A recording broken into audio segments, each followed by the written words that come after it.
بالتأكيد نأخذ كلمة أخيرة من ضيفنا القدير الفنان الكبير عبد الله السدحان. أبو تركي الكلمة لك، تفضل.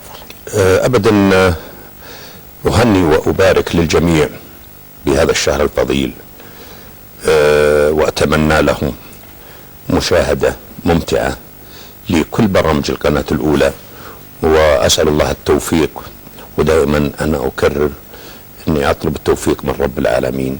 وحقيقة أنا من كثر ما لفيت وسافرت من أجل التصوير والشغل وأنا جالس معك أحس إني في طيارة، أدور الحزام ما لقيته كذا تقول في طيارة، بس أهم شيء نظام. إيه بس ما لقيت حزام.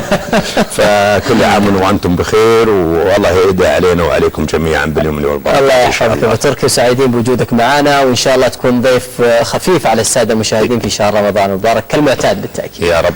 شكرا لكم. شكرا. والشكر موصول لكم أنتم أيضا مشاهدينا الكرام لكريم المتابعة، وبإذن الله تعالى تستمتعون بهذه الباقة المتنوعة من البرامج والمسلسلات في شهر رمضان المبارك.